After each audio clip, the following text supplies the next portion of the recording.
So today I'm doing something a little bit different. Last month I watched all of the Texas Chainsaw Massacre films for the very first time in preparation for doing a ranking with the release of the new Texas Chainsaw Massacre film. And the thing that makes all this interesting is that half the Texas Chainsaw Massacre films were shot within 10, 20 miles of where I live. And so there's all these shooting locations that I go to all of the time but I haven't seen the movies. And so finally I was able to watch them, and I thought, what's something fun and different that I could do in preparation for this video to kind of make it a little bit better, add a little bit extra spice? What if I visited a bunch of those shooting locations and shot my ranking on location where the movies were shot? And so thought I'd shoot a little vlog all along the way to kind of document the experience. But case in point, we just turned onto a road that is very prominently featured in the original Texas Chainsaw Massacre. It was shot on the 50-year-old version of this road. Oh, you getting excited about the video of the baby? She said yes. So this road right now is a shooting location. Doesn't look like it because in the movie it was this obscure middle of nowhere Texas, and now it's this developed suburb. I mean, there was like 500 people lived in this town when the movie was shot, maybe less than that, and now it's about 40,000 people. Little bit of a change over the last 50 years. So that's today's adventure, and hopefully we can have some fun visiting where people were massacred with a chainsaw. You agree, the baby? Yeah. She agrees. So the first stop on our little tour is the slaughterhouse from Texas Chainsaw Massacre 2003, the remake. And it's just right off this main road. I've driven by this slaughterhouse apparently dozens and dozens of times. Had no idea the horrible things that were done here back in 2003. It might not be entirely obvious from the angle of where we're at and everything like that, but it's like still in business, and it looks shady. It looks like a place where you could be slaughtered, something like that. But like, you can hear things happening inside of it, and there's cars parked on the other side for the people that are in business. Even when we paused to like start filming, we're like, do we need to make sure no one's gonna get mad at us? But I mean, it's both functioning and abandoned looking all at the exact same time. Okay, so this is kind of fun. So I was out shooting my content for the ranking, so I was out talking for about 5, 6, 7 minutes, and a car pulled up while we were doing that behind us, and I got nervous that they worked there, we were gonna get in trouble or something like that. And then my wife went to go check it out. She walks back and she goes, their license plate says Umbrella Company or Corporation. I don't think that they work here. I think that's someone else. And so as we finish up filming and start loading everything, the person walks up, and they're also doing the Texas Chainsaw Massacre shooting location tour, and we're probably gonna run into them at the next place we go to as well. They're like, you going to this house? Like, that's where we're going to. Like, see you there, see you there. All right, we are currently pulling up to the house from Texas Chainsaw Massacre 2003, as well as the beginning. That's cool. Cool is a word that you could use to describe it. But it is pulling up to it. It is like this creepy house that my wife is wigging out. It's just as we turned on the road, she goes, "Is that it? That's the house from the one that I saw? Were you serious?" Does that accurately display what or portray what you did? I just don't want to be here. Man, that is cool. That is cool. So we are at the house from Texas Chainsaw Massacre 2003, as well as the beginning. I don't know if you can see it. They're very particular about not going on their property. They've got no trespassing signs, cameras, everything to make sure you don't block their driveway or anything like that. But so we're across the street in a little nook. But there it is, the house right over there. And it's like, when you just see it, it looks really cool. You can tell why they decided they wanted to use this house for the movie, because it just looks like this imposing, freaky old building. Okay, so that was pretty cool. We visited the house, and it's a legitimately creepy location, and there's just creaky old windmills everywhere, just grinding metal sound. But so the lady that we ran into at the slaughterhouse, she pulled up in the middle of filming, and we ended up getting to talk with her a little. So pretty cool. Just real nice lady that travels and visits horror filming locations. So I don't know if these sites are that well traveled, or just it was a total freak coincidence that someone happened to be going to them right at the exact same time as I was filming this footage. But yeah, we ran into someone else going on the exact same tour in the exact same order as us. So I'm at the original location of the Sawyer house of the original Texas Chainsaw Massacre, and it's basically unrecognizable at this point in time. Back in the late 90s, they actually moved the house 50 miles away. And then since then, over the last 20 years, this whole area has been developed. And so there's just kind of this abandoned plot of land that you can't even really drive onto the road from the last scene of the movie anymore, which it should be right over there, but it's been turned into a gigantic tollway. And so you can't even find the road. It's just this patch of land was where all of the exciting action of the movie took place. But there's not really anything to see that resembles anything at this point in time. And here's the funniest thing about all of this.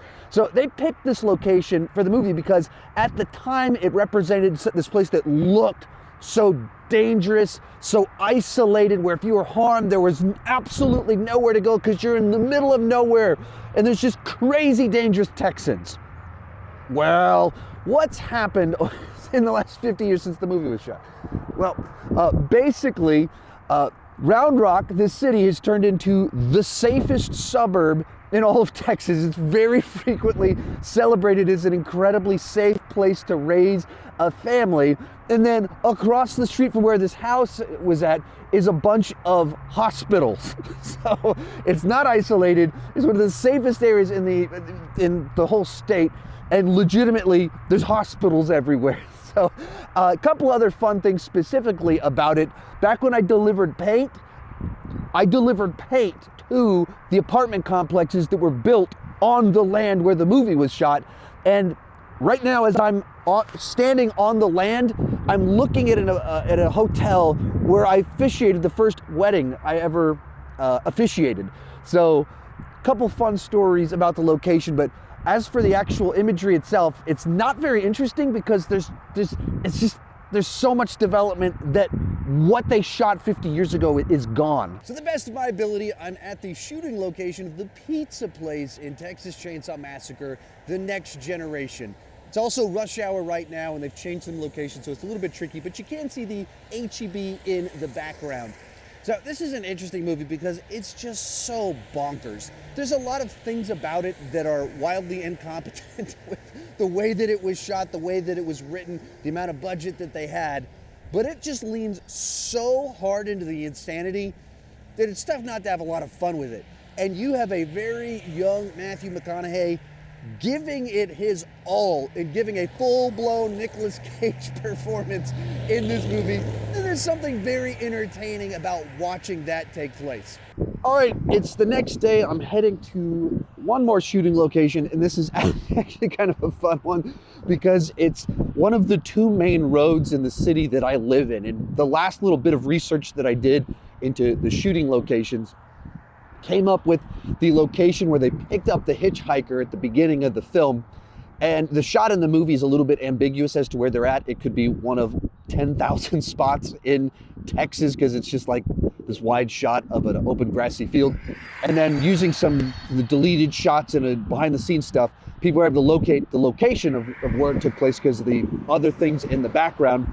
And basically it was right off of this patch of road that used to be called 685, and it's a road I've driven down literally 1,000 times over the last 10 years because I've lived here quite a while, and it's totally unrecognizable to what you see in the movie because the area is so developed over the last 20 years.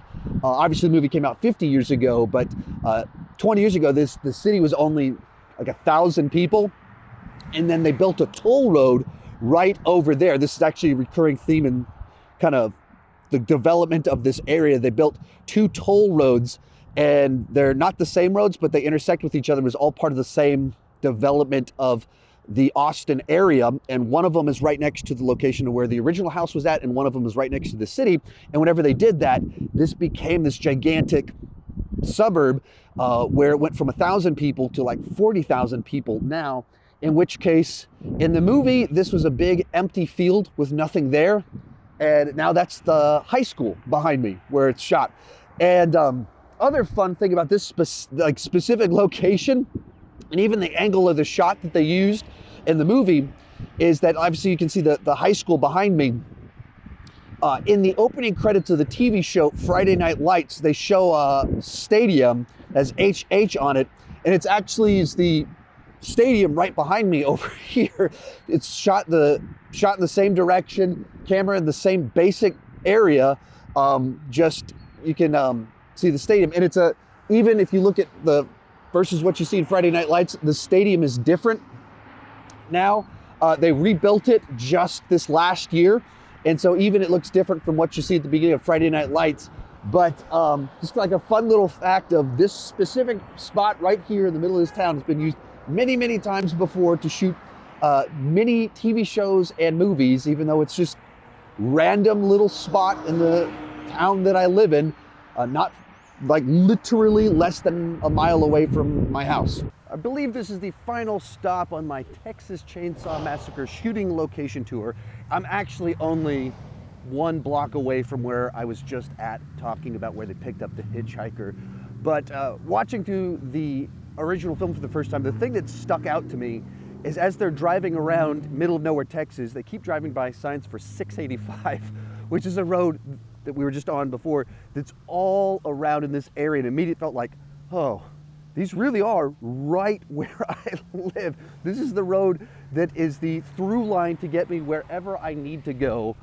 And so as my final stop, go to 685, and I'm actually right next to my dentist office. I'm parked in my dentist office parking lot to get this final little stop to show you a 685 sign that you can see those all throughout the entire film, or excuse me, first half of the film, whenever they're traveling around, and it's right where I live. Your destination is on the right. All right, there's not really a place to stop, but that is the house from Texas Chainsaw Massacre, The Next Generation. And as it worked out, they're building a gigantic park, or have built a gigantic park right across the street from it, but there wasn't really a place for me to stop because there's not a parking lot, so I've just been pulling up to their house, but there it is, which I guess I could have done, but I'm driving to Georgia right now.